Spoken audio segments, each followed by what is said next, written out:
মার্কিন যুক্তরাষ্ট্রের সাধারণ মানুষের জীবনযাত্রায় এখন যেন জ্বলে উঠেছে লালবাতি। জ্বালানির দাম বেড়ে যাওয়ায় নিত্যদিনের খরচে বড় ধরনের চাপ তৈরি হয়েছে। এই পরিস্থিতির জন্য অনেকেই সরাসরি দায়ী করেছেন প্রেসিডেন্ট ডোনাল্ড ট্রাম্পকে। নতুন জরিপে দেখা গেছে প্রায় ৭৭% মার্কিনই মনে করেন গ্যাসের দাম বাড়ার পেছনে তার নীতি মূল কারণ।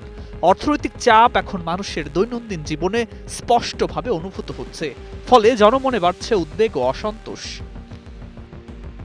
এই মূল্যবৃদ্ধির পেছনে বড় কারণ হিসাবে উঠে এসেছে মধ্যপ্রাচ্যের সংঘাত। ইরান ও ইসরায়েলকে ঘিরে সাম্প্রতিক উত্তেজনা পরিস্থিতিকে আরও জটিল করেছে। হামলা পাল্টা হামলার মধ্যে তেল সরবরাহ ব্যবস্থায় বড় ধাক্কা লাগে। বিশেষ করে হরমুজ প্রণালীতে অস্থিরতা বৈশ্বিক জ্বালানি বাজারে সরাসরি প্রভাব ফেলে। এর ফলেই আন্তর্জাতিক বাজারে তেলের দাম বেড়ে যায়, আর সেই চাপ এসে পড়ে সাধারণ আমেরিকানদের কাঁধে। নতুন জরিপে আরও দেখা গেছে প্রায় ৯০% মানুষ মনে করেন ইরান সংক্রান্ত যুদ্ধ পরিস্থিতিতেই জ্বালানির দাম বাড়ার প্রধান কারণ। রয়টার্সের জরিপে অংশ নেয়া হাজারো ভোটারদের মধ্যে এই মতামত উঠে এসেছে। রিপাবলিকান ভোটারদের একটি বড় অংশই একই ধরনের উদ্বেগ প্রকাশ করেছেন। স্বাধীন ভোটারদের মধ্যে অসন্তোষ আরও বেশি। ফলে বিষয়টি এখন শুধু আর রাজনৈতিক নয়, বরং ব্যাপক সামাজিক উদ্বেগে পরিণত হয়েছে।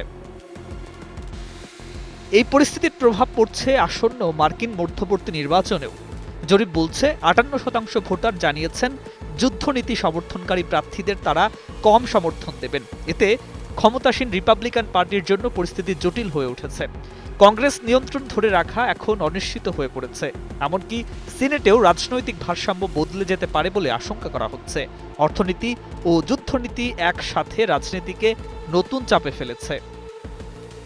অর্থনীতির দিক থেকেও পরিস্থিতি অনুকূলে নেই। ট্রাম্পের দাবি অনুযায়ী অর্থনীতি ব্লুমিং হলেও ৭০% মানুষ তা মানছেন না।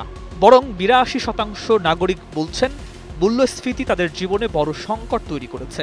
ডেমোক্র্যাটিক পার্টি ও রিপাবলিকানদের অর্থনৈতিক সমর্থনের ব্যবধানও প্রায় শূন্যে নেমে এসেছে। ফলে স্পষ্ট হয়ে উঠছে মানুষের জীবনযাত্রায় চাপই এখন সবচেয়ে বড় রাজনৈতিক বার্তা।